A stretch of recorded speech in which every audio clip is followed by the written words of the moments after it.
नमस्कार, मैं अंजना और आप देख रहे हैं समृद्धि न्यूज। आइए एक नजर डालते हैं आज की बड़ी खबर पर। भारत सरकार ने सोना और चांदी पर बड़ा फैसला लेते हुए इंपोर्ट ड्यूटी को 6% से बढ़ाकर सीधे 15% कर दिया है, यानी एक झटके में 9% की भारी बढ़ोतरी। और इस फैसले के बाद पूरे देश के सराफा बाजार में हड़कंप मच गया है।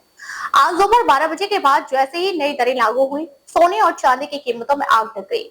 एमसीएक्स यानी मल्टी कमोडिटी एक्सचेंज पर सोना एक झटके में लगभग 11,000 रुपए प्रति 10 ग्राम महंगा हो गया, जबकि चांदी में भी रिकॉर्ड उछाल देखने को मिला। कई शहरों में चांदी का भाव 3 लाख रुपए प्रति किलो के पार पहुंच गया।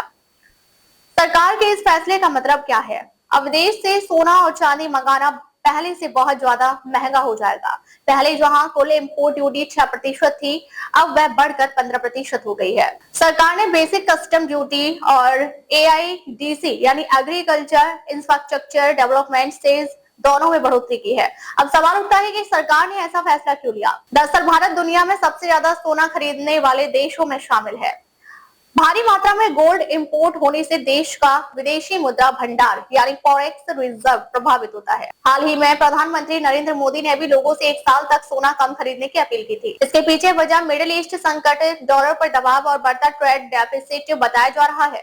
लेकिन अब सबसे बड़ा असर किस पर पड़ेगा? सीधा असर पड़ेगा आम आदमी पर।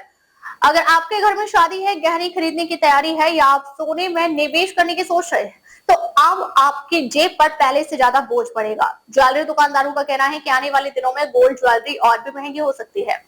दूसरी तरफ निवेशकों में भी डर और उत्साह दोनों दिखाई दे रहा है। कुछ लोग मान रहे हैं कि सोना अब और महंगा होगा, इसलिए निवेश बढ़ेगा, जबकि कुछ विशेषज्ञों का कहना है कि इतनी भारी ड्यूटी बढ़ने से गोल्ड की तस्करी यानी स्मगलिंग का खतरा भी बढ़ सकता है। गोल्ड और सिल्वर ईटीएफ में भी जबरदस्त तेजी देखने को मिली है। कई ईटीएफ में 15% तक उछाल दर्ज किया गया, यानी जिन्होंने पहले से निवेश किया हुआ था उन्हें तगड़ा फायदा हुआ है। अब आगे क्या होगा? विशेषज्ञ मान रहे हैं कि आने वाले कुछ दिनों तक बाजार में भारी उतार चढ़ाव रहेगा। अगर अंतर्राष्ट्रीय बाजार में भी सोने के दाम बढ़ते हैं तो भारत में कीमतें और ऊपर जा सकती हैं। वहीं अगर सरकार आगे कोई राहत नहीं देती तो आम लोगों के लिए सोना खरीदना और मुश्किल हो सकता है।